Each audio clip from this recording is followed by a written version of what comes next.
people, when the streets go round and down. Blessed be, be someone blessed be. Blessed be your name, the found in the desert place, the one who the wilderness. Blessed be every blessing you pour out, I turn back to praise.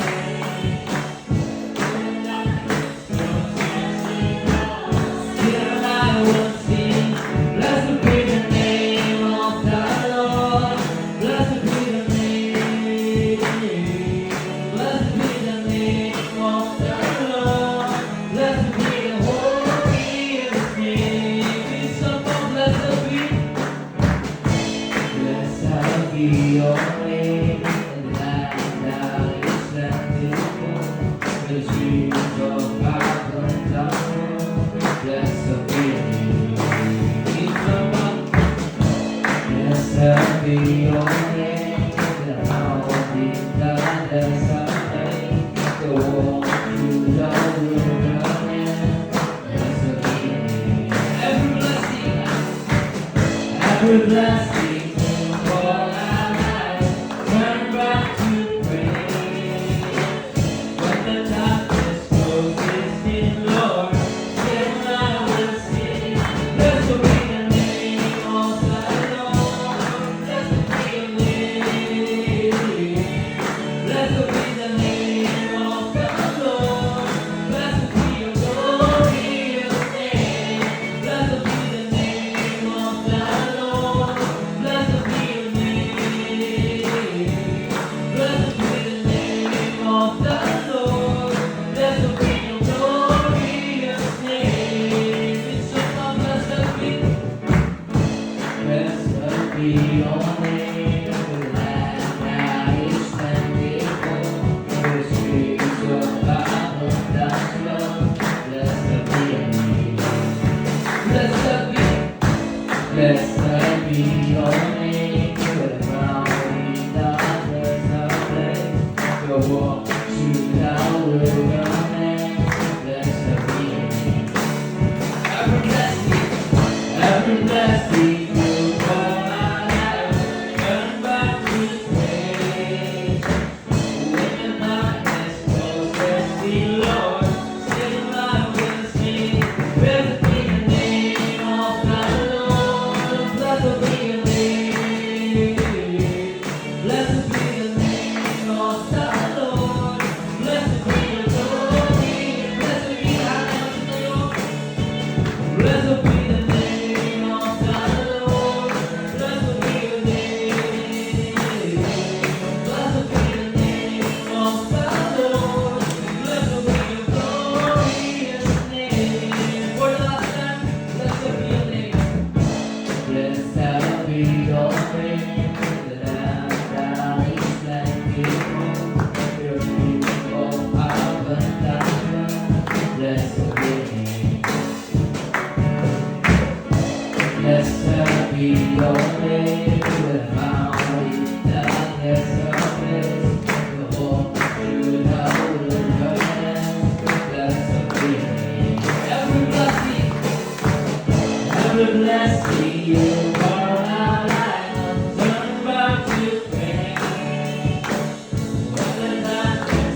Awitan natin ang Panginoon na paramahin na awitin. Show to the Lord.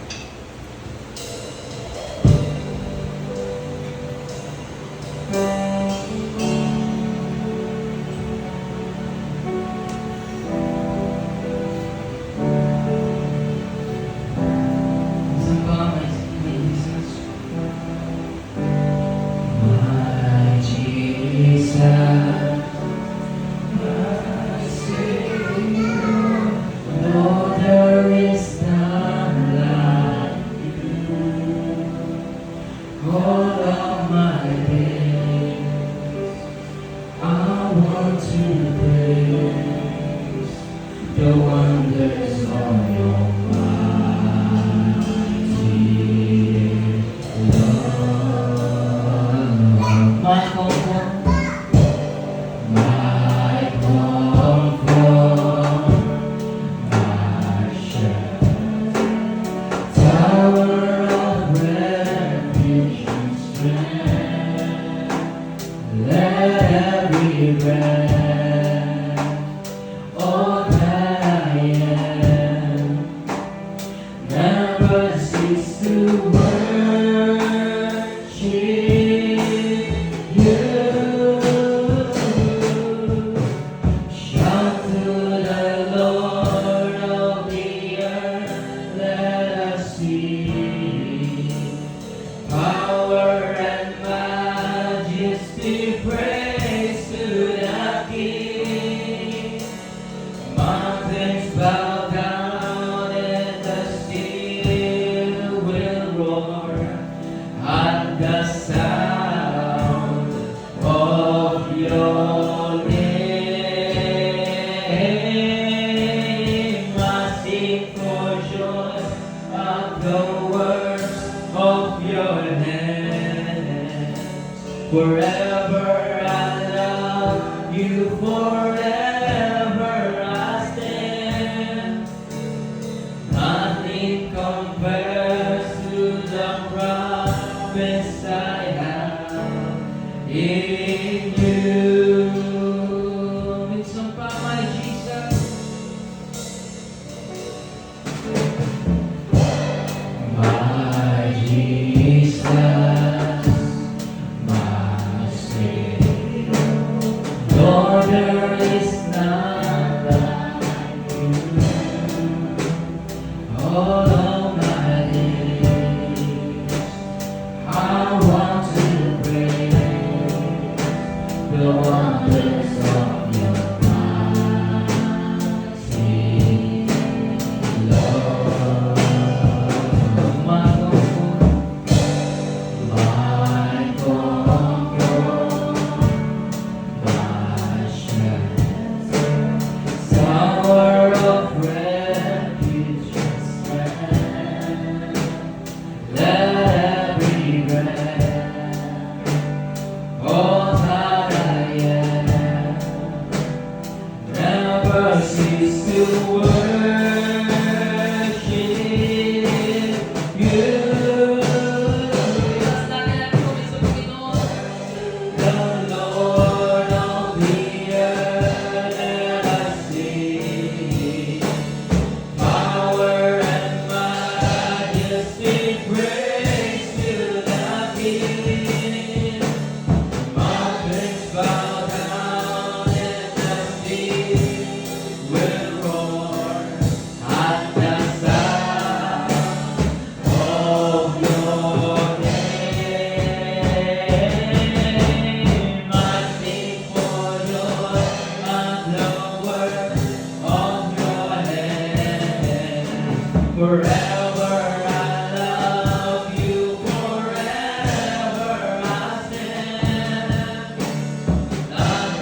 to the Lord, all the earth, let us sing Thee. Power and majesty, praise to the King. Mountains bow down and the sea will roar at the sound of Your name. I sing for joy at the words of Your name. Forever I love You, forever I stand. Nothing compares to the promise I have. Nothing compares to the promise I have. Nothing compares to the promise I have in You. Minsan pa, palakpakan natin ang Panginoon. Hallelujah, hallelujah, glory, glory, hallelujah.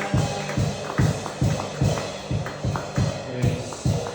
Hallelujah. Para sa aking announcement at ating mga worship schedule, meron po tayong panalangin araw-araw from Monday to Sunday, ating morning devotion, morning prayer natin, 7 a.m. to 9 a.m. at ang ating Sunday school, 9 a.m. sa pag-aaral at tuturo ng salita ng Panginoon. Darating naman ng 10 a.m. ang ating Sunday morning worship natin at 6:30 Sunday evening worship at meron din po tayong gawain every Wednesday ang ating bibig service 6:30 ang gabi. Panalangin natin ang ating bansa, ating Pangulo, President Ferdinand Bongbong Marcos Jr., pati na rin ang mga government officials. Sama din natin ang ating mga lingkod ng bayang bansang Pilipinas at mga lingkod sa bayan, ating mayor at mga barangay ang bayan ito'y makilala sa salita ng Panginoon. Pag-pray din natin ating mga leaders international, Pastor Greg Micha ng Prescott, Pastor Jessica ng Guam, Pastor Joe Campbell ng Chandler, pati na rin ang mga ibang international leaders natin, Pastor Harold Warner, Pastor Tom Payne, Pastor Richard Ruby, Pastor Paul Stephen, Pastor Mark Olson, pati na rin ang ating national leader dito sa Pilipinas, Pastor Boyet Esipita. At pag-pray din natin ating mga regional leaders, Pastor Strong Beneventura, Pastor Arbutay, Pastor Ernie Rente, Pastor Charlie Perias, Pastor Yelzebel, pati na rin ang ating inyong iglesia, Pastor Rico Herrera. Kasama din ang mga ating mga sister churches, ang mga fellow Baclaran brother churches, Pastor Herson Valbuena, Pastor Level Torres, Pastor Richard Isay,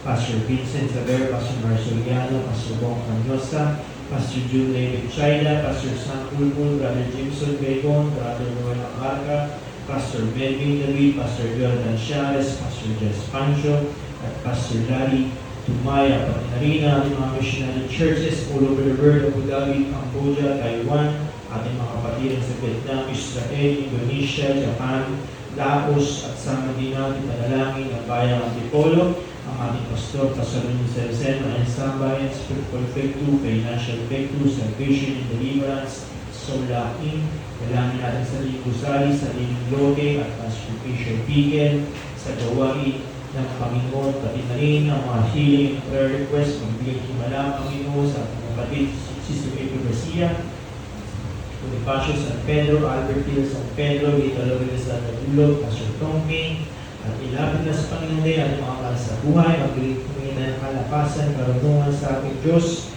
Bahagi natin ang salita ng Panginoon sa ating mga mahal sa buhay na hindi pa nakakilala sa ating Diyos. At dalangin din natin, pray din natin kapagpayan ng mga activities natin. Men's Rally, January 15th.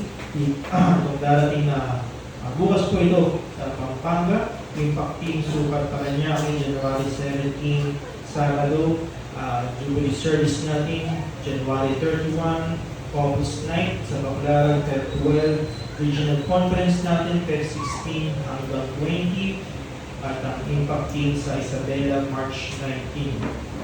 Pati na rin ang Harvest Homecoming sa Baclaran ng April 2 to 4. At sa mga kalagdag at pagalita ang pastor ang magbubulan. Hallelujah. Bago tayo dumako pa sa bahagi ng Panginoon, sa pangalan ng Panginoon, tayo mananalangin na. Bago tayo mananalangin sa mga kapatid, Brother Atong, bago tayo mananalangin sa papuri natin, taas natin ang Panginoon. Panginoon, para pangalan ng Diyos, glory to God in the name of Jesus. Praise the Lord. Hallelujah, God. Hallelujah. You are holy, holy and almighty. Praise the Lord, God. Yes, O God. Kami pa rin nananalangin sa inyo, Panginoon. Tulungan niyo ang aming bansa, ang aming mga Pangulo, Panginoon, magkaroon ng pagkakaisa. Tulungan yung bansa namin magkaroon, Panginoon, ang mga talaga tutulong, Panginoon, O God, ang mga bansa namin, O God, makaahon, Panginoon, sa hirap, O God, at makakilala sa inyong gawain. Kami dalangin ko rin, Panginoon, ang mga nabanggit, ang mga international leaders, national leaders, regional leaders, ang ating Iglesia, Panginoon, inyo pong samahan sila, Panginoon, ng inyong na Espiritu, O God, kayo pa rin, O God, ang magpala sa kanilang sambahayan. At ang mga may mga kagalingan pa rin, Panginoon, O God, kami pa rin lumalapit sa inyo. Iunan siya po ang inyong mapagpala, Panginoon, mapagaling po sila. Tulungan niyo din po, Panginoon, O God, ang gawain, Panginoon, O God, sa lugar ng Antipolo, sa lugar ng Tanag, Panginoon. Tulungan niyo, O God, ang mga tao makakilala sa inyo. Hindi po magbukas kayo, Panginoon, sa isipan ng bawat tao, Panginoon, God, upang makakilala sa inyo. Ang magdadala, Panginoon, God, ng iyong salita, ito po siyang samahan, God, ng iba na Espiritu, ang aming Pastor Romil sa Lucena, at kanyang sambahayan, kayo pa rin magpala sa kanya, Panginoon, kami lalabas, Panginoon, dala ang iyong pagpapala, kasaganahan, ito po nga sa aming dala sa pangalan ni Jesus. Amen. Hallelujah. Praise God. Tayo magpamahal sa isa't isa. Magpagkapan tayo. Uwitan natin ang Panginoon na tayo ang delivered. Praise the Lord. Hallelujah. I am delivered. Praise the Lord. I am delivered by His blood. I was bound by the chains of Satan. I am delivered. Praise the Lord. I am delivered. Praise the Lord. I am delivered by His blood. I was bound by the chains of Satan. I am delivered. Praise the Lord.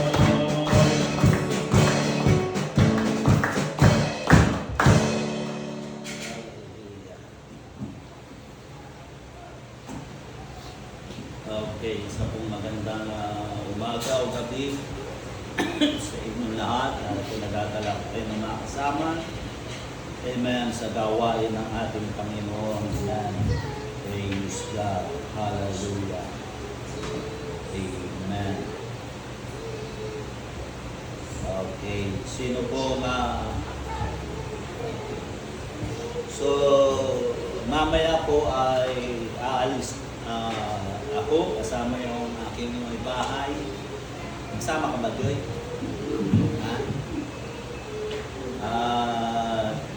Tanda po kami ng aming rest Pampanga. Kung gusto nyo sumama, walang problema. Kailangan po talaga ng mga kasama ko. Kaya alam kung hindi kayo preparado, ay wala tayong makagawa. Okay. So, meron po kasing men's rally sa Angeles, Pampanga. Kaya bukas po gaganapin yun. Palagay ko hanggang ano ito eh. So, hanggang Biyernes, alis ng madaling araw, mamaya, alas 5 siguro, dapat mga 4:30 ay makaalis na. Okay. So, dahil bukas, madaling araw, umaga yung ano nila doon, yung simula ng ano, parang may mini conference ang dating nung buwan. At yun ito yung mga kalalakihan lang. Walang batinex, walang babae, puro lalaki lang yung mga naroon. Okay, so kung decided kayo, mamaya pwede kayong sumama. Kasi sayang din naman yung aking dahil pwede ba mahirap na kapatid? Bukas? Pituhan kasi yun. Baka mamaya kasi ako nang-announce dito, may gamit pala dito yun. Hallelujah. Okay, so yun lang ang ating ilang pabalita. Wala na akong nalimutan.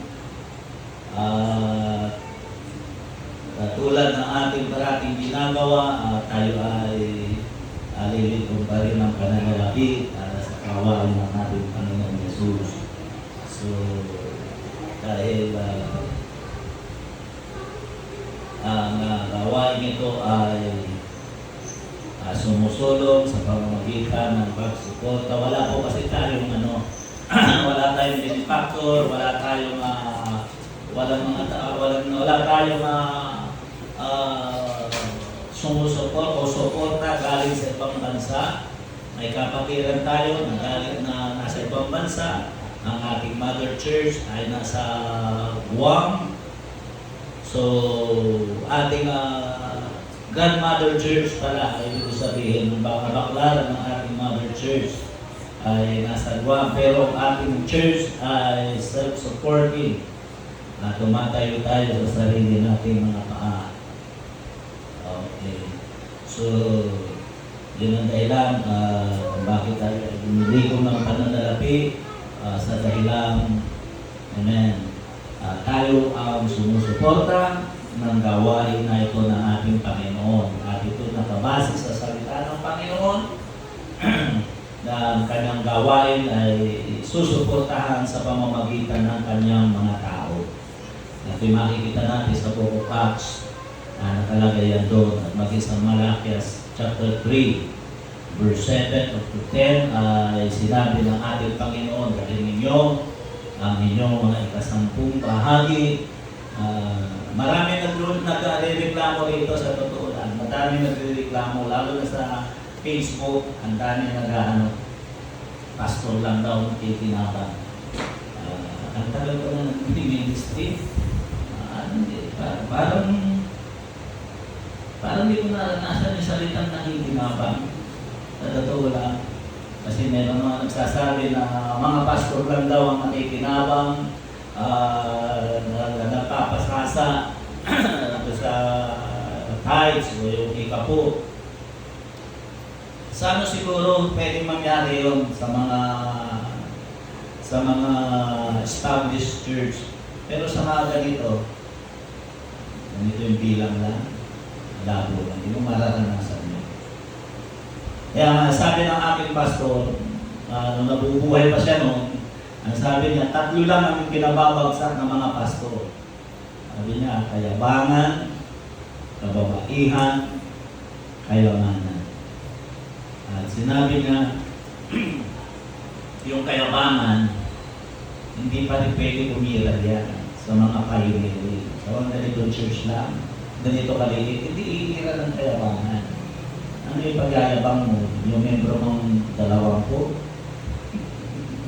Ang nagyayabang, yung ang membro ay 500, 1,000, yung lagi ka nakaharap sa mga, lagi ka nasa television. Yan yung pumapasok sa tukso ng pagyayabang. Pero pag ganito lang ang miyembro mo, lalo na puro mga kabataan, wala kong mahulog ka sa tukso ng kayabangan.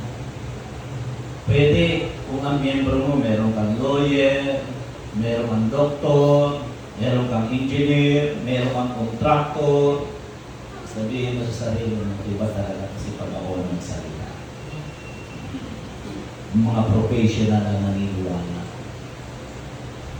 Kaya yung kayabangan, delikado yan doon sa mga established church.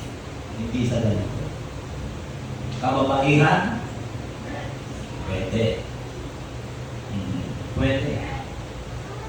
Sa mga pioneering church, yung tukso ng kababaihan, pwede yan. Pwede yan. Kasi hindi namimili ang pwede yan. Totoo yan. Pwede yan. Kahit 10 lang, 5 lang kayo. 5 nga kayo, pero may membro ka, kamukha ni Reka Peralero. Di ba? Pwede yun.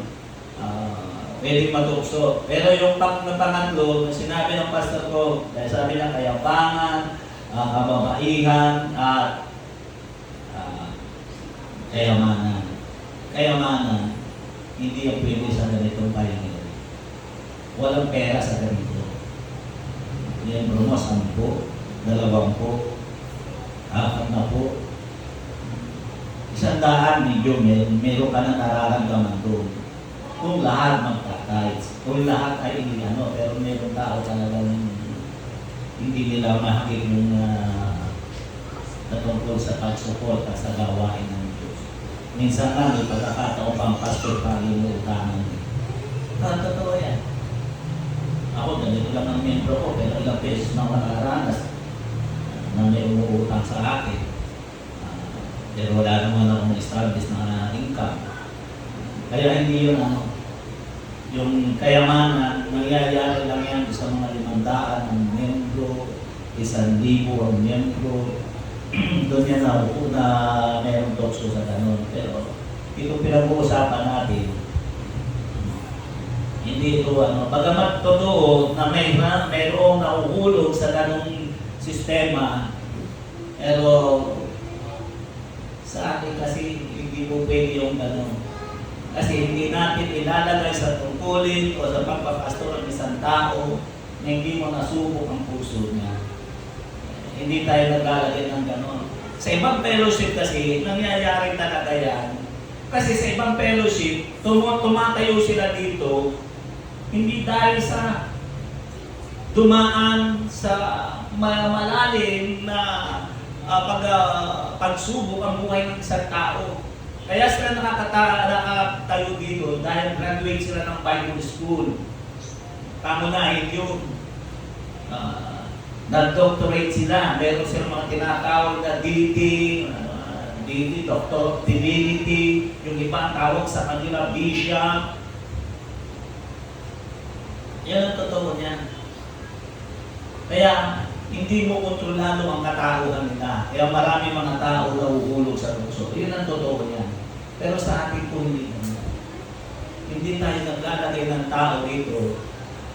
Hanggang maaari, ang inilalagay natin dito yung ang tao na halos ang turing mo talagang anak na. Yung kilala mo ang buhay na. Hindi diploma.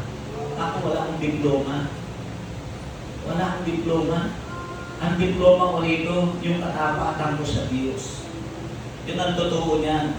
Sa atin, sa Father's House na doon.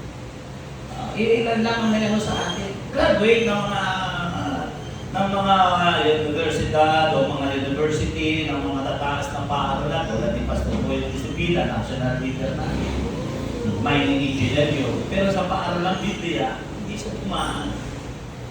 Hindi siya dumaan. Iisa lang ang dumaan, alam ko dumaan ang Bible School sa atin. Yung pinaka-founder ng church na ito, na si Pastor Wayman Mitchell, dahil galing siya talaga sa Bible School.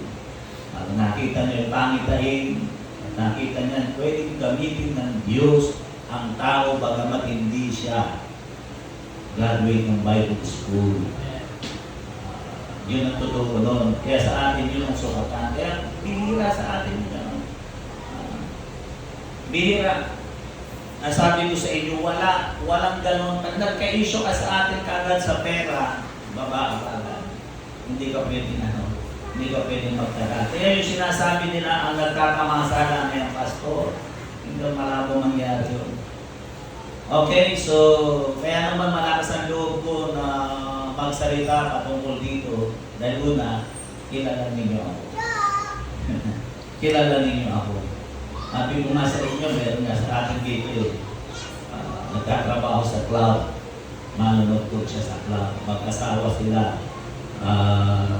Balik-bayan sila kasi mga OFW sila. Kumakanta sila sa Japan, sa saan lugar.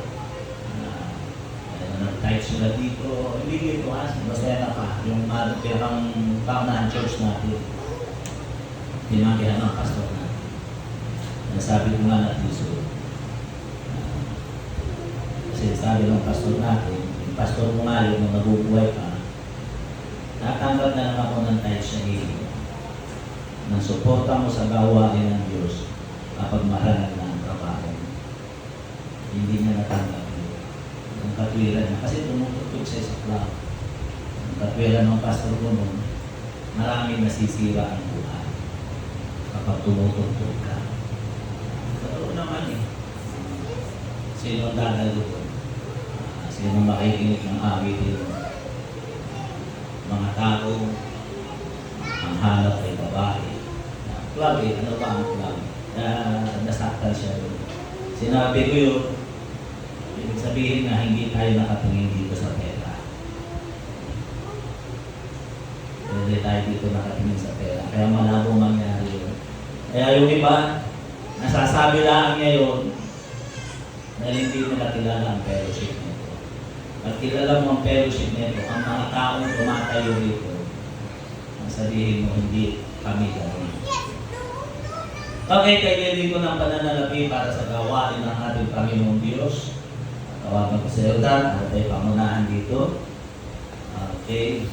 Tayo ay manalangin sa Panginoon, dakila at tapat na Diyos na may likha ng langit at ng lupa. Salamat po, Panginoon, sa iyong kabutihan, sa iyong biyaya. Ang dalangin ko po, ikaw magpala ng gawain mo. I-bless mo po ito dakilang Diyos. Maraming salamat, Panginoon, sa iyong kabutihan. Sa pangalan ni Jesus. Amen. Praise God. Hallelujah. Minsan pa, awitan natin ang Panginoon.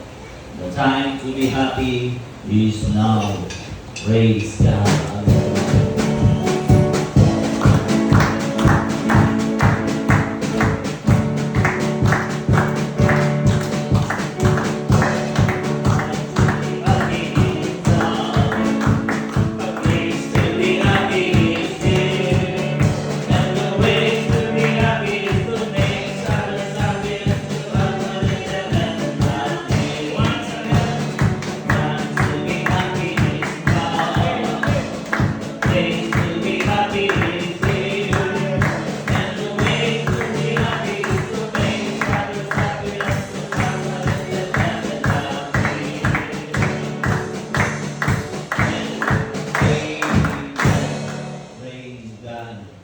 Hallelujah.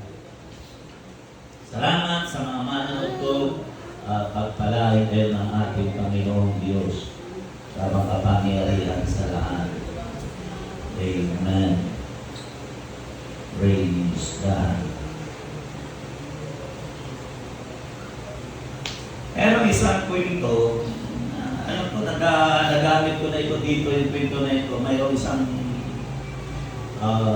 pastor, meron siyang niliwitch na inaabot na isang kabataan sa paglilingkod sa Panginoon. Kapag ang kabataan ay nagsalita, sinabi ng kabataan na, Pastor, nag-aaral pa po kasi ako eh. Kaya naman po sa mga magulang ko. Kung pababaya, kung magkakaroon pa ng mawawala yung focus ko sa pag-aaral.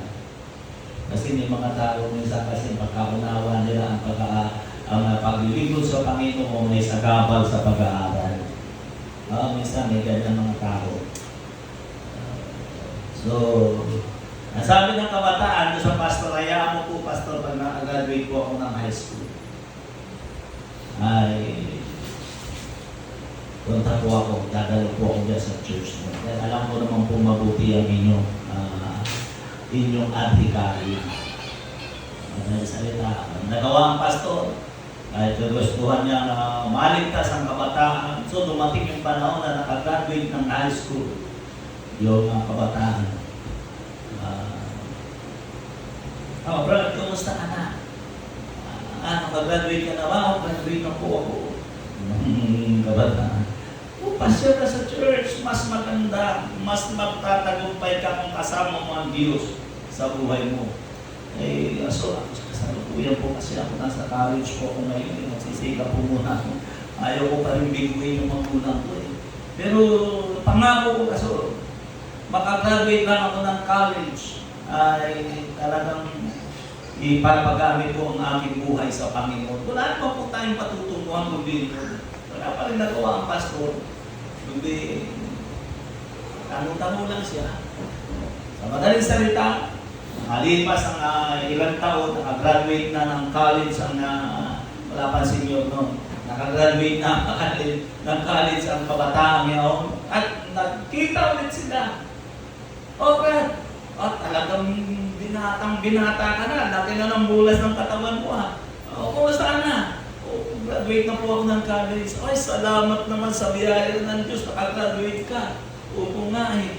Ay, pasyal ka naman sa church. Maranasan mo naman yung pakikipagrelasyon sa Diyos, umakot yung kabataan. Ay, pastor, maghahanap po muna ako ng trabaho. Pero, huwag po kayo makalala. Narating po tayo dyan. At pag nakakuha naman ako ng trabaho, ay akin po sisilip ako sa church. Sa ganun, makakatulong din marahil ako doon sa church. Maganda yan kapatid. O sige, ko yan ang plano ko. Sige, 2 taon ulit ang nakaraan. O Brad, kumusta ka na? Nagkita ulit. Ano na buhay mo ngayon? Pastor, maganda na po ang aking ngayon. Aking trabaho, isang pa mo engineer. May ginawa, may pastor naman sa church. Ay, pastor, ano po kakakasal ko lamang po kasi ngayon. Buntis po si Mrs. Kaya kailangan po talaga, maunting sikap lang po talaga. Kasi, nasabi pa ng doktor, masisisalihan daw Kaya kailangan talaga maunting sikap lang ganun ba? Kasi isama ko na lang sa panalangin ng mag-ina mo. Pati na ikaw. Ay, salamat po, pastor. Karaan rin ng ilang taon, nakita ulit yung nakita ulit yung dalawa. Nung magkita sila, matanda na yung pastor. Tukot na. Di ba ikaw yung kabataang ini-invite ko sa church? Sabi naman. Ay po, pastor. Matanda na rin yun. Tanong ka naman sa church, may pinagka-college po kasi ako, pastor. Kaya mo makagraduate lang po yung aking anak na ito. Graduating na po dadako po ako sa church. Ano nagawa si pastor? Hindi ganon. So ano po yung ibig ko sabihin? Ganyan ang tao. Ganyan ang tao. Ang sabi nga, pag may ipaggusto, mayroong paraan. Pag ayaw, maraming dahilan. Alam niyo, sa totoo lang, ang pinakamahalaga na pwede natin ibigay sa Panginoon ay walang iba kundi yung lakas natin. Kaya kung kailan dapat tinatawag ng Panginoon, hanggat may lakas ka, ibigay mo yung lakas mo sa Panginoon. Ano ibibigay mo? May nagsabi kasi, masyado ka pang bata, sayang ang kabataan mo. Mangarap ka na gusto, abutin mo ang iyong pangarap sa buhay. Ano ibibigay mo sa Panginoon? Yung kulubot na katawan? Yung hinihika na katawan? Ano ibibigay natin sa Panginoon? Nais ko po mangarap sa paksang valuing our energy. Isaiah chapter 49 verse 4, ganito ang sabi ng salita ng Panginoon. Isaiah chapter 49 verse 4. Ngunit aking sinasabi, ako'y gumagawang walang kabuluhan. Aking ginugol ang aking lakas sa wala at sa walang kabuluhan. Gayon ay tunay na ang kahatulan ay sa akin ay nasa Panginoon at ang kagantihan ay sa akin ay nasa aking Diyos. Praise God. Tayo po'y manalangin, dakila at tapat na Diyos. Maraming salamat, Panginoon, sa iyong kabutihan, sa lahat ng bagay na ginagawa mo, God, pagpalain mo, dakilang Diyos, ang iyong salita sa oras nito, God. Tumagay ka sa aking harapan, O God, at gamitin mo ang bawat salita na lumabas sa aking bibig para sa iyong mga anak. God, marami pong salamat, Panginoon, sa pangalan ni Jesus. Amen. Tayo ay nasa panahon na ang tao ay nalululong sa pagkapagod. Ano nyo ba yun? Kung napapansin ninyo. Ang tao'y nalululong sa sobrang pagpapagod. Yan ang napupuna ko lang sa ating panahon ngayon. Bihira na yata ngayon ang kabataan na nagtutulog ng alas 8 o alas 9. Karamihan yata ng kabataan ngayon natutulog ay alas 12, alas 1. Diba? Hindi na po naniniwala doon. Yan ang isang nakikita ko at aking nauobserbahan sa maraming kabataan ngayon. Ang tao ay nagpapagod ng sobra-sobra sa walang kahulugan. Yan ang isang malaking katotohanan. Tulad po natin ngayon, tayo rin po ay pagod. Kapag na tinutulungan ko yung aking anak para hindi na siya bumayad doon ng kwan, ng libot, may tayo niya yung pangarap niya sa buhay. Una, nais kong bigyan ng pansin, wrong use of one's own strength. Meron kasi mga tao, minsan, may maling pamamaraan ng paggamit ng kanilang kalakasan. Tulad ng ating sinabi, tulad uulitin ko, ang pwede natin ibigay sa Panginoon ay walang iba kundi yung kalakasan. Yung ating lakas.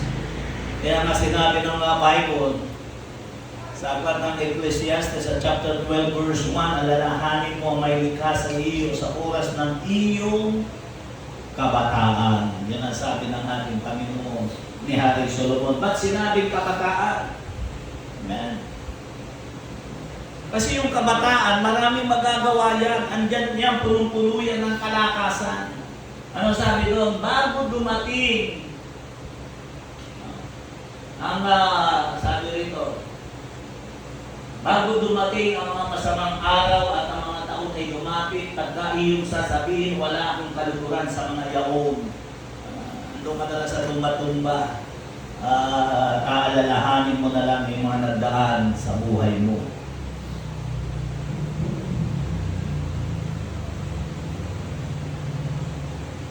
Alam niyo mga kapatid, dapat natin maunawaan ang isang bagay na pagbibigay sulit natin sa harapan ng Diyos kung saan natin ginugugol yung ating lakas. Kasi minsan, ang mga bagay na yung mga bagay na lakas natin na nagugugol ng walang kapararakan, nagiging crowded yan eh. Hindi nagiging nagdudulot ng mabuti. Naalala ko nung panahon na ako'y bilang isang kasi ewan ako, marami kasi akong alam na hanap buhay, na paraan para mabuhay. Pwede akong dental technician. Kanina, yung ginawa ko, builder. Ako nag-building ng mga bakal doon sa pwesto ng aking anak. Kanina, ginagawa ko ng frame yung aircon para maikapit ko sa wall. Parang medyo namumula tayo. Marami po akong alam na paraan. At isa pa rin sa natutunan ko naman ito sa aking ama. Isa akong heavy equipment operator.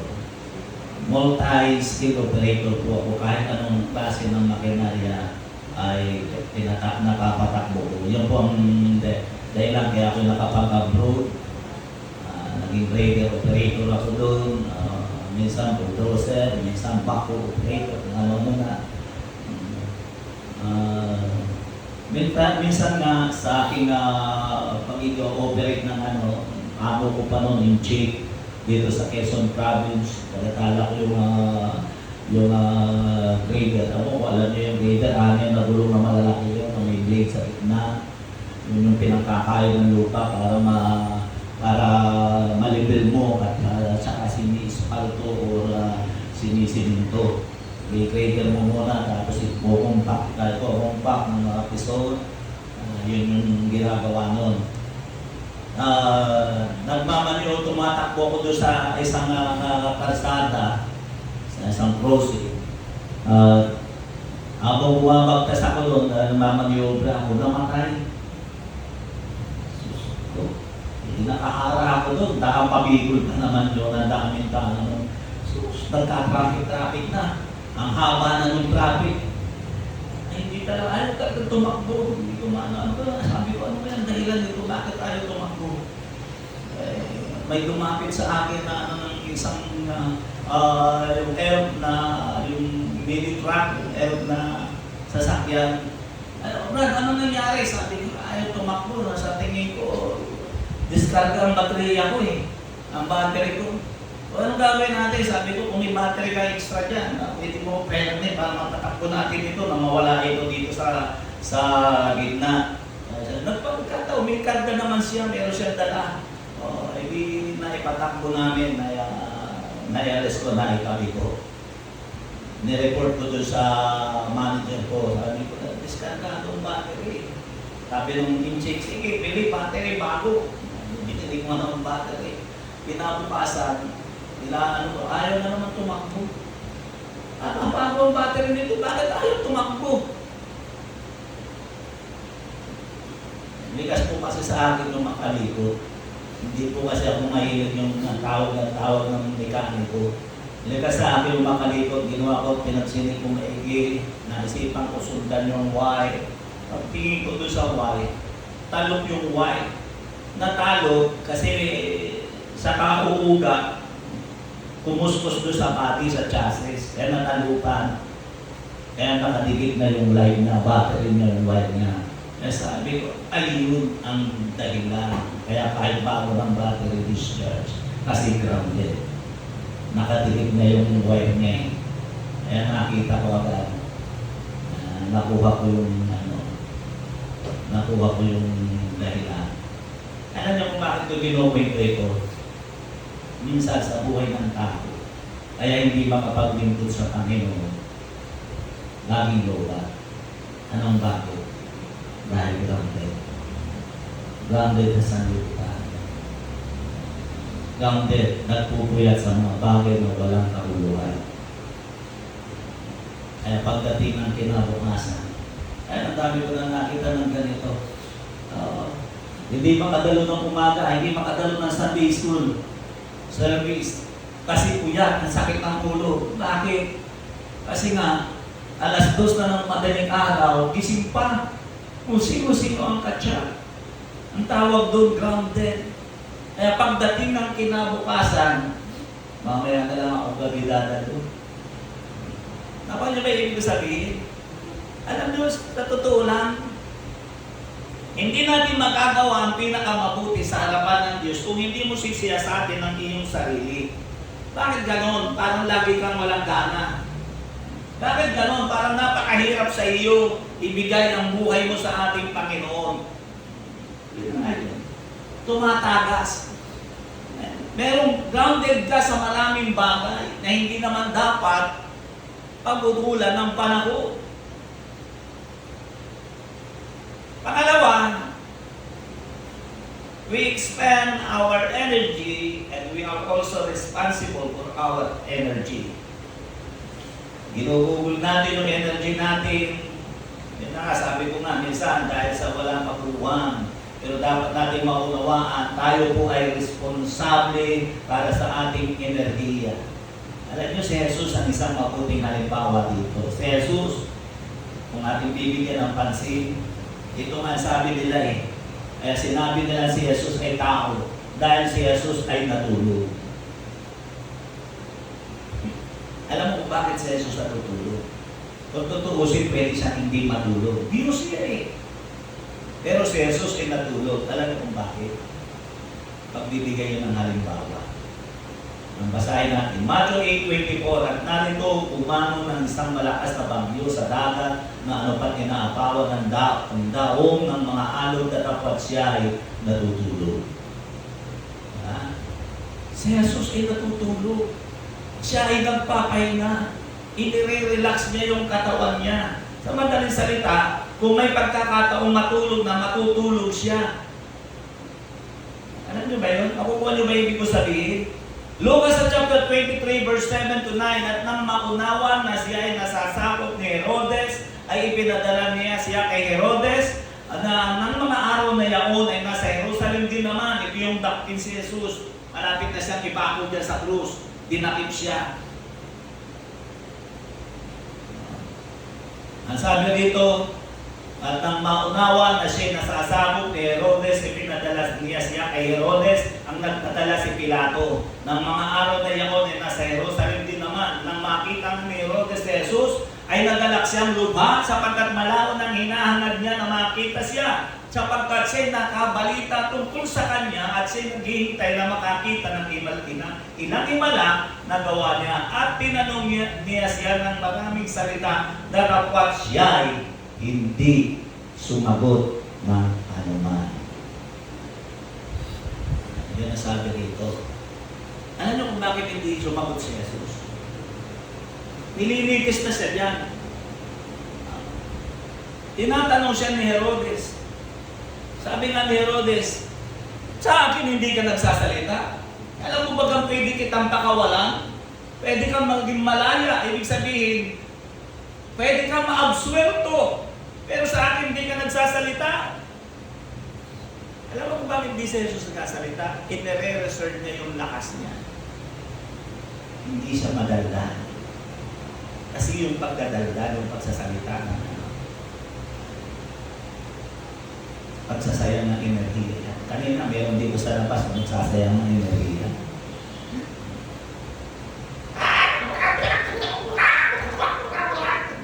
Sa labas. Ay, kasayang nito mga tahan. Nakaganon kasi. Bakit naman? Ay, ang tagal. Wala pa kayo. Siguro, mga nag-start siguro alas 5. May isang oras na dinidiretso. Ako matakot. Dito sa labas. Alam niyo kung bakit kahit ibalik ni Herodes ito si Jesus sa kay Pilato, ganun din ang ginawa ng Panginoon kay Pilato. Hindi sa sumasagot ng kahit na ano. Siya'y pinaparatangan, na sabi ni Pilato, pinaparatangan ka ng napakaraming mga tao. Hindi mo pinagtatanggol ang iyong sarili. Pero si Jesus ang sabi doon, walang kaimik-imik. Alam niyo ang dahilan? Dahil alam niya, tataglayin niya yung hirap, yung bigat ng pagpapasan ng krus, hahalupitin siya kung mahina ang katawan niya, hindi niya matatapos ang layunin niya, ang mission niya dito. Ipako sa krus. Kaya si Jesus, punong-puno ng isang halimbawa. Ang sabi nga ng Isaiah chapter 53 verse 7, hindi nagbuka ng kanyang bibig, gaya ng kordero na dinadala sa patayan at gaya ng tupang nasa harap ng mga manggugupit sa kanya ay pipig, gayong may hindi niya ibinuka ang kanyang bibig. Ganun si Jesus, tahimik na tahimik. Ay kung sa iba yun, ay naku, bakit ba kaya nakagustuhan? Hindi mo ba tinagaling kita? Tinagpilay kita na wala yung kitong mo. Di ba? Sino dito yung kapag nagkaroon ka ng kadiskusyon na talaga walang tigil ang bunganga mo? Si Jesus, nililitis siya, hindi siya umiimik ng kahit katitig. Kaya nga sabi ko, siya ay isang mabuting halimbawa ng pag-conserve ng lakas. Hindi na basta-basta ginugugol ang lakas niya sa walang kabuluhan ng mga bagay. Dahil alam niya, kung wala siyang lakas, hindi niya matutupad ang layunin niya kung bakit siya nagkatawang tao. Para tubusin ang kasalanan ng sarili. Kasi Jesus, energetic siya. Malakas ang katawan niya. 2 Corinthians chapter 5 verse 10, ganito ang pagkakasabi, sapagkat tayo lahat ay kinakailangan mahayag sa harapan ng hukuman ni Kristo upang tumanggap ang bawat isa ng mga bagay na ginawa sa pamamagitan ng katawan, ayon sa ginawa niya maging mabuti o masama. Mabuti daw at masama ay mahayag sa harapan ng Diyos. Dahil daw ay laharap sa hukuman ng Panginoon. upang tumanggap ang bawat isa ng mga bagay na ginawa sa pamamagitan ng katawan. Ginawa sa pamamagitan ng katawan. Yun ang sabi dito. Ayan, tanong dito. Kano natin, masasabi ba natin sa Panginoon, Panginoon, ang buong lakas ko po'y aking kong binuhos sa paglilingkod sa iyo. Hindi ba natin masabing gano'n? Hindi ba natin masabi na gano'n? Alam niyo kung bakit may pinag-uusap ito? Hindi masama na mag-enjoy ka sa iyong kalakasan. Pero dapat naman natin maunawahan, magtira ka naman para sa Panginoon. Yan ang ibig ko sabihin. Magtira ka naman para sa Panginoon dahil ang buhay mo hiram lang sa Diyos. Hiram lang sa Diyos. Ang isa na ayaw ko, malinis ko sinasabi, yung mahilig manghiram, tapos yung hiniram mo, kukunin mo na, asa na yung kawaling hiniram mo sa akin? Ayun, naku. Naipahiram ko doon sa tiyahin ko eh. Hiram mo sa akin yun, pinahiram mo doon sa pwede ba makuha? So, pagdating doon sa tiyahin eh, Tiya, saan ba yung aking kawali? Hiram ko lang yun dito eh. Ay, naipahiram ko doon sa pinsan mo. Pagdating sa iyo, makita mo, butas na yung gitna. Ano ba ibig sabihin? Hiram mo na nga lang ang buhay mo, ipinahihiram mo pa sa iba. Ano ibig sabihin? Hiram mo na lang nga sa Diyos yung buhay mo, hininamot yung lakas mo, pinahihiram mo pa sa iba. Ginugugol mo pa sa ibang pamamaraan. Pinahihiram mo pa kay Satanas. Yun ang ibig sabihin. Aklat ng unang Korinto, chapter 3, verse 16 to 17, hindi ba ganin nyo nalalaman na kay templo ng Diyos at ang Espiritu ng Diyos ay nananahan sa inyo? Kung gibain ang sino man ang templo ng Diyos, siya igigiba ng Diyos sapagkat ang templo ng Diyos ay banal na ang templong ito ay kayo. Ang templong ito ay kayo. Kaya may nagsabi sa akin, bawal daw dahil mangigalit. May makikita ka bang mangigalit? Masama mangigalit? Masama ito.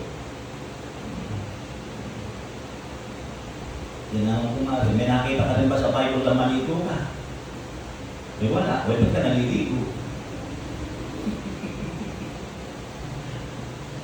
Pero sabi rito, kung dibain ng sino man ang templo ng Diyos, siya igigiba ng Diyos sapagkat ang templo ng Diyos ay banal, ang templo ito ay kayo. Itong katawan natin, templo ito ng Diyos. Tapos pinupusuhan natin, diba?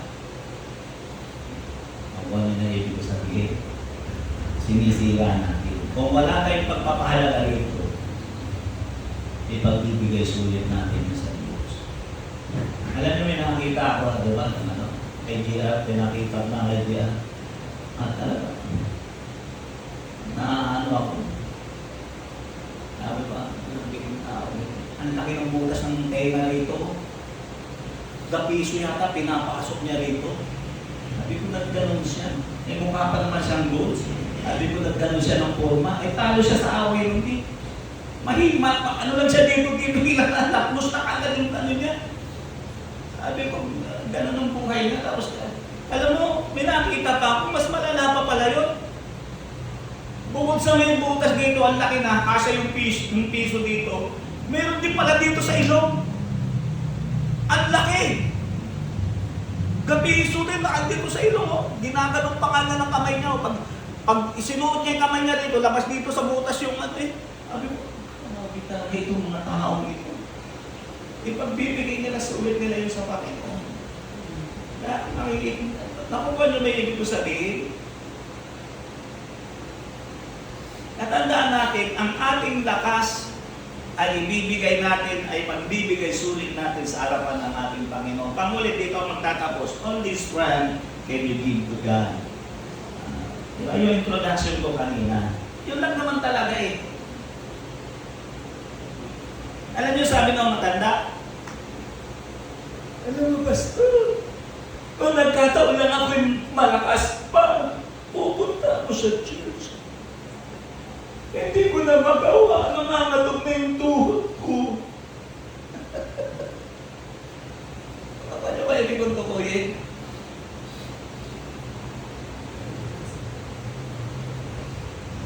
Kaya ano sabi ng Bible? Ibigin mo ang Diyos ng buong puso mo, buong pag-iisip mo, at ng buong mong lakas. Yung ang alagay. Kaya kung wala ka ng lakas, ano mo maiibig ang Panginoon? Kaya ibig kong sabihin, hindi ko naman sinabing na masama na mag-enjoy sa iyong lakas. Kaya kahit kami, i-enjoy kami ni Mrs. Yung anak ko nga, pinapangakuhan pa kami. Susunod daw, dadalhin daw niya kami kung saan-saan, sa Beijing, sa Vietnam, o saan man yung pwede naman. Ang masama yun. Kaya lang, ibig ko lang sabihin, bigyan naman natin, hatian naman natin ang Diyos ng ating lakas. Yun ang dapat natin maunawaan. Lucas sa chapter 10, verse 27. At pagsagot niya, sinabi, iibigin mo ang Panginoon mong Diyos ng buong puso mo, at ng buong kaluluwa mo, at ng buong lakas mo, at ng buong pag-iisip mo, at ng iyong kapwa na gaya ng iyong sarili. Wala kang lakas. Yan ang isang dahilan kung bakit ang kabataan ngayon pinupuyat. Nakikita ko mga kabataan uli-uli dyan. No? Alas 2 na ng madaling araw, lalo na nung meron dyan, ng computer shop pa yan. Yung bakery na yan, ng computer shop pa yan. Alas 2 ng madaling araw, alas 3. Yung pa dyan umiiyak, hindi nyo na ako nire-respeto. Sabi nung babae yung naiyak. Wala kayong respeto sa akin. Sabi ko ako nang gigigil. Narito ako, natutulog kasi ako eh. Gigigil ako lang yung... Gusto ko talagang labasin at duruin. Ikaw na babae kami, utak ka ba? Paano kayo respeto? Alas 3 na ng madaling araw, nagpupuyat ka pa dyan. Puro lalaki ang mga kasama mo. Tapos sasabihin niya, hindi niya ako nire-respeto. Pagtingin ko ang itsurang babae, tad ng tattoo ang katawan. Ang jowa pala niya, yung taga roon sa may... Kasi anong subdivision yun? Yung tapat ng... Yung tapat ng... kuwan? Yung ko na yun. Yung tapat ng Inco. Yung sa likod doon, sabungan doon, yung subdivision doon. Doon nakatira. Sa likuran yung Milagros, dito yung Milagros yung dito. Dati anak ko yung subdivision niya, doon nakatira yung lalaki magtatato. Yung pala ang jowa no? Pati yung mukha niya may tato. Sabi ko, grabe ko. Kasi nakita ko nga dyan, lagi umiyak ng iyak dyan. Hindi daw siya nire-respeto. Alam ni mama yung gigil-gigil ako dito, paano siya nire-respetuhin? Alas 3 na ng madaling araw, hindi pa siya umuwi. Re-respetuhin ka. Babaeng tao, re-respetuhin ka. Alas 3 na ng madaling araw, nasa labas ka pa, hahanap ka ng respeto. Yun yung sinasabi ko. Kung wala kang lakas, hindi mo mabibigyan ng kaluguran ang Diyos. Yun ang huwag mong kalilimutan. Ito na, binanggit ko na kanina. Ecclesiastes 12:1, nalalahanin mo rin naman ang nilalang sa iyo sa mga karawan ng iyong kabataan. Isa pa, hindi tayo makapagbigay lugod sa ating mga mahal sa buhay at sa mga tao. Yun ang dapat natin maunawaan. Kaya si Jesus talaga isa sa pinakamagandang halimbawa. Basahin nyo Lucas chapter 2 verse 52. Lucas chapter 2 verse 52. At lumaki si Jesus sa karunungan at sa pangangatawan at sa pagbibigay lugod sa Diyos at sa mga tao. Ano sabi? Lumalaki si Jesus sa karunungan, sa pangangatawan, may lakas sa pagbibigay lugod sa Diyos at sa mga tao. Kaya kung wala kang lakas ng katawan, paano mo mabibigyan ng kaluguran ang Diyos at ang kapwa mo?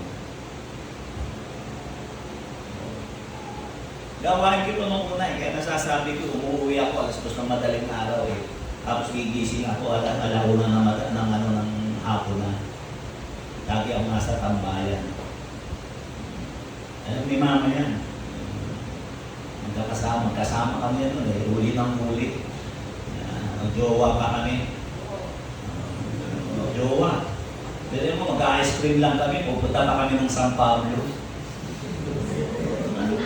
Ako tulpin ako nun. Si mama nga sa likod, sabay lingon, sabay kiss. Sabi ko naman doon, sabi ko kay mama, hindi kami natatakot pag tayo na-aksidente. Hindi, basta makasama kita. Gagawin ko, bibitawag ko yung manobela. Sabihin niya, pero ngayon, mapabilis lang ako, binabatukan na ako.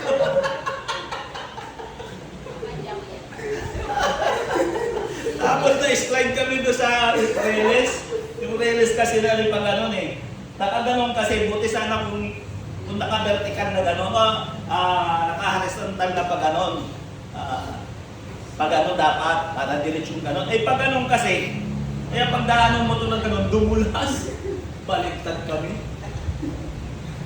Gulong si mama, sugat yata hindi sa may parking tuhod. Pinabayaan ko, sabi ko, yung motor ko! Masagas sa lamig.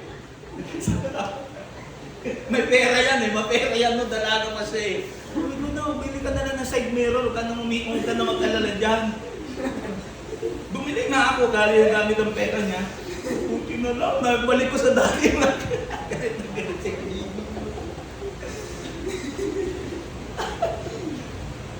Kaya nasasabi ko ito, tulad ng sinabi ko, karanasan ko ito. Pero na makakilala ko sa Panginoon. Kaya ngayon, ang panalangin ko sa Panginoon, sa totoo ng Lord, magkaroon pa sana ako ng ibang konting panlakas. Magkaroon pa sana ako ng konting lakas. Kasi ang tao, kapag wala ang lakas, hindi ka makapagbibigay ng kaluguran. Kahit magulang mo, hindi mo mabibigyan ng kaluguran. Ano mo matutulungan ng magulang mo? Kung ikaw ay nakahiga na, may sakit ka na, may karamdaman ka, bakit? Dahil hihin ka pa rin mag-Diyos. Kahit Kristyano ka na. O ano ba ibig ko sabihin? Pag tinamaan ka, anong mangyayari sa iyo? Tinamaan ka ng sakit. Nakahiga ka. Nanay mo, mahina na, tapos ikaw mahina ka pa. Kung may totoo sa ganang sitwasyon, totoo niya sa harapan ng Panginoon. Paano ka makapaglingkod sa Panginoon? Kaya minsan dito, merong inangusap ko. Laging yan Sister, bakit hindi ka nakatalo? Nilalagnat po ako. Grabe naman yung lagnat mo. Ito yung linggo ng umaga lagi nadating eh. Pinag-pray ko na. Ano ba baka may sama ka ng loob, kaya nga laging ganyan. Lagi may lagnat. Pinag-pray ko. Bandang huli, iba pala ang sakit. Ang sakit pala yun sa sa spiritual. Naman lang talagang dumalo. Pero okay na ba yung sabihin? Pag mahina ang katawan mo, hindi mo inalagaan, hindi ka makapaglingkod ng maayos sa Panginoon. Kaya napakahalaga po ng ating lakas. Kaya valuing our energy. Pahalagahan natin yung ating lakas. Totoo yan. Kaya nga sa mga anak ko, kinakausap sa amin. Nung unang nagano pa kami, design kami, kinakausap kami ng pastor namin. Pag mag-aasawa ka, sa akin, sa amin, mag-design ko. Una, kilalanin mo muna background ng pamilya at kilalanin mo rin yung tao. Hindi mo alam, kung yung kabilugan ng buwan, nakakahuli yan. Napangasawa mo yan, hindi patay ka na. Ibig sabihin, kilalanin mo, pinakita talaga ng pastor ko. Lalo na kung gusto mong magpasto, kilalanin mo, hindi mo alam eh. Wala na palang bata yung kaiinom, tapos mapapangasawa mo, di magkakalaga ka na. Totoo yun, realidad yun. Hindi mo kilala eh, mag-aasawa ka, hindi mo kinikilala. Basta tangan ng iisip, oh, ang ganda, ang pogi. Dapat inaalam mo na background ng pamilya, inaalam mo lahat. Dahil pag napangasawa mo yan, hindi mo alam, wala na palang puso yan. Wala na palang bituka yan. Dahil naubos na, operado na pala yan. Pag naikasal kayo, pagkatapos ikasal, after 1 year, bagsak na ang katawan. Dahil hindi mo pinilala, hindi mo pinag-train, hindi mo inalam, mga isa, mag-aalaga ka ng isa. Totoo yan. Kung totoo yan sa inang buhay ng tao sa spiritual. Iyon po natin ang ating mga ulam, ang usap ako sa isang na simpleng bagay, valuing our energy. Praise God. Ang ating enerhiya, tandaan natin yan ang isang bagay na ipagbibigay sulit natin sa ating Panginoon. Dapat alam mo kung saan mo binubukol ang iyong lakas. Dapat alam mo. Alam nyo, hindi lang material na bagay ang pwedeng ibigay sa Panginoon. Ang isang pinakamahalagang dapat ibigay ng tao sa Diyos, yung kanyang lakas. Dahil ang tao, tulad na sinabi ko, tulad ng isang grader na yun, kahit anong lakas ng grader na yun, kung hindi naman siya tatakbo dahil lupat siya, sakabal lang siya, perwisyo siya. Totoo yan. Dahil sa totoong actual na buhay natin ganyan. Kung hindi tayo marunong magpahalaga sa ating sarili, sa ating kalakasan, bisyo dito, bisyo doon, puyat dito, puyat doon, darating ang panahon, magsisisilan mo. Yan ang dahilan kung bakit kailangan natin si Jesus. Dahil pag nakilala natin si Jesus, matuto tayo, ingatan, pahalagahan, lakas natin. Kahit natin tumayo, ating awitan ng ating Panginoong Jesus.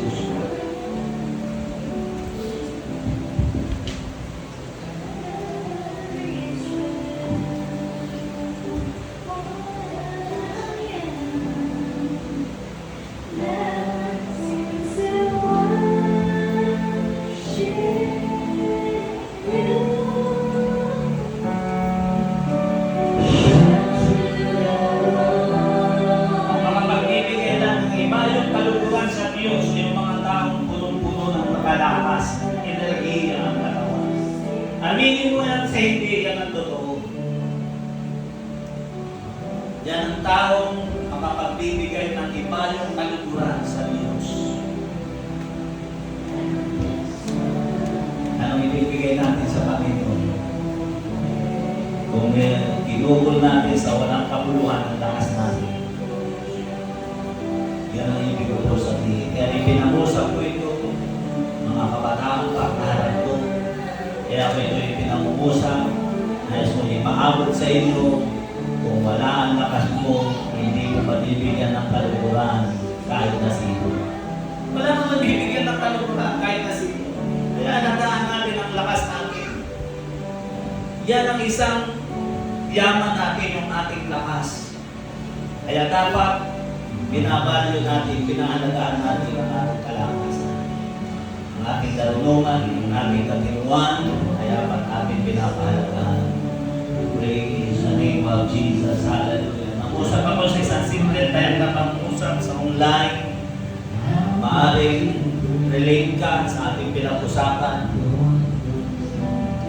Ikaw nakakaalam kung paano mo nilulustay ang lakas mo, kung saan mo ginugugol ang iyong kalakasan. Wala kang pakialam, wala kabas ang gawa natin. Yan ang isang gawain na isang tao walang pagkakilala sa Panginoon. Wala siyang tigil, hindi matigil sa bahay. Wala siyang tigil sa paggugol ng lakas niya sa mga bagay na walang katuturan.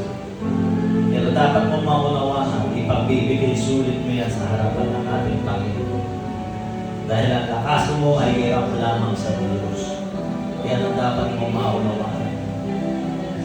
Hindi mo mabibigyan ng kaluguran ng Diyos kapag ang buong buhay mo ay binabalot na ng kainahan, ng karamdaman, bunga ng kapabayaan. Ito ang ibig kong tutunin.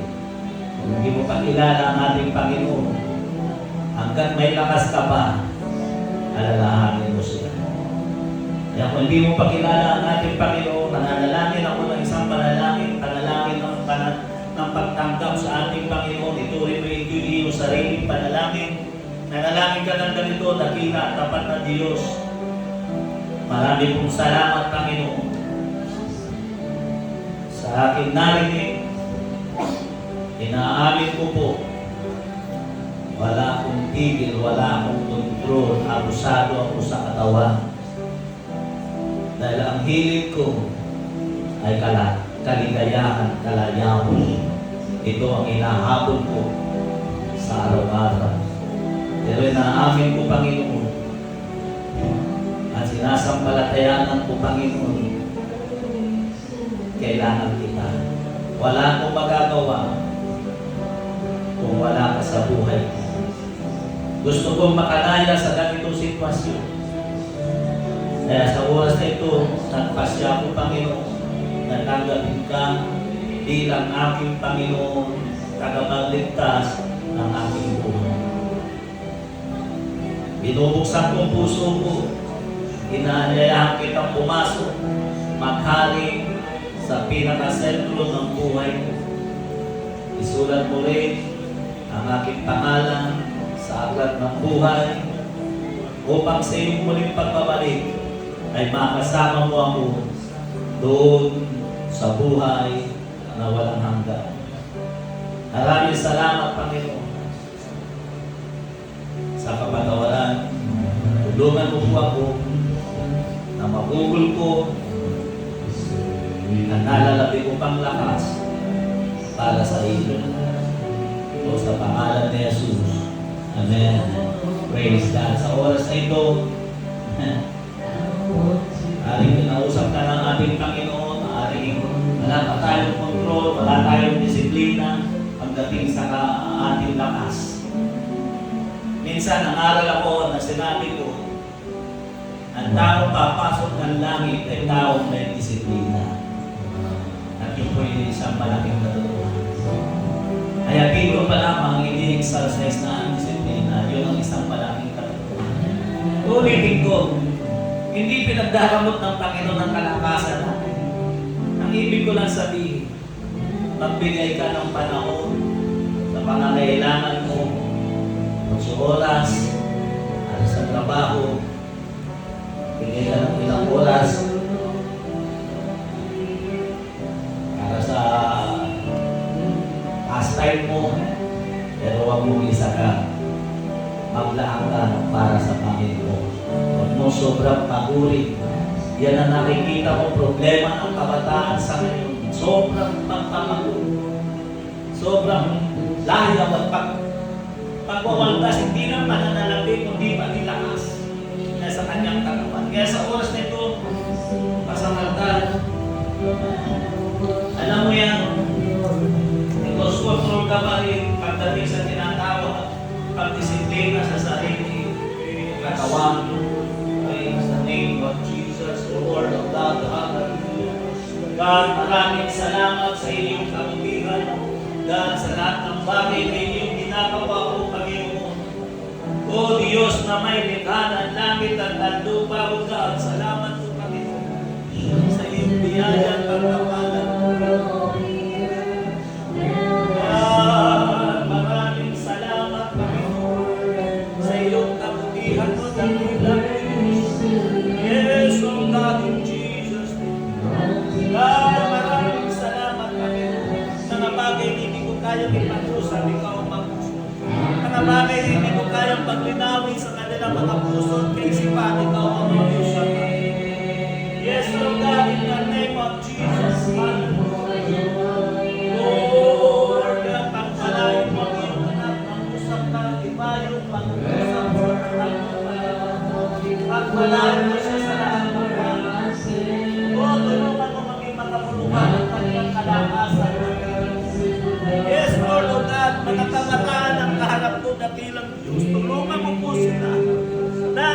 nila hindi masaya. Oh, hindi lang magugol sa walang kamulukan, kundi tulungan mo ang lakas nila. God, magamit sa ikaluluwalhati. Lord of God, mag-usap ka sa iyong mga anak, God, maraming po salamat. God, Lord of God, in Jesus. Praise the name of Jesus. Pagpalain mo ang iyong anak namin. Lord, ang kanilang kabataan, O God, nandito po sa ikaluluwalhati. God, maraming salamat na praise the name of Jesus. Hallelujah. Amen. Kahit lahat ng tumayo, ita natin ang Panginoon. Forever I love you, Forever I stand. nothing compares to the promise I have. Yes, Lord of God, hallelujah. Oh, purihin ka, dakilang Diyos. Salamat po, Panginoon, sa iyo.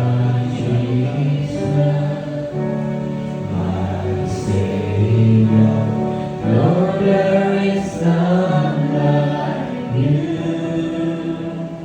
All of my days, I want to praise the wonders of your mighty love.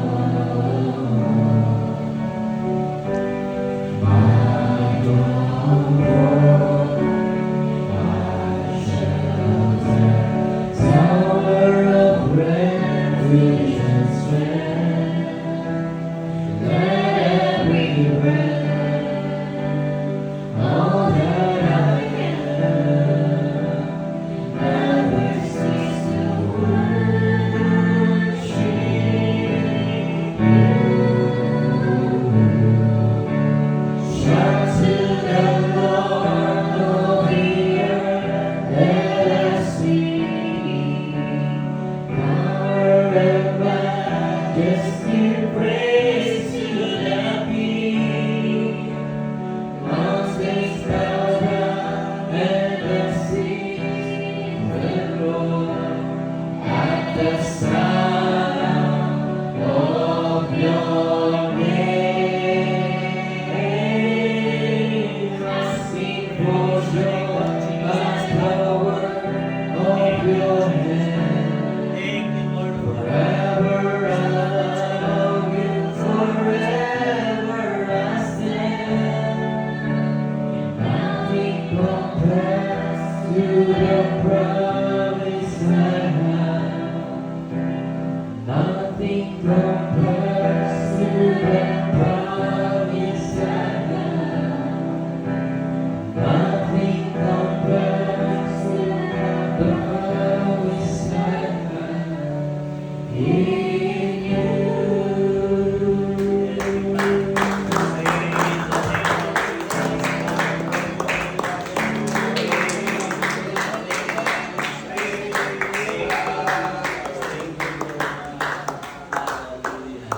Amen. Praise God. Lord, marami pong salamat sa iyong kabutihan, O God. Ang dalangin ko po, Panginoon, ay iyong pagpalain. Ang iyong salita, Panginoon, ay maging isang malaking ihemplo sa kanilang buhay. God, maunawaan namin kung paano namin gugulin ang aming kalakasan, dakilang Diyos. Marami pong salamat, Panginoon, sa iyong kabutihan. Sa pangalan ni Jesus. Amen. Praise God. God bless you sa lahat. Salamat po ng ating Panginoon. Amen. Dismiss na po tayo at God bless you sa inyong lahat.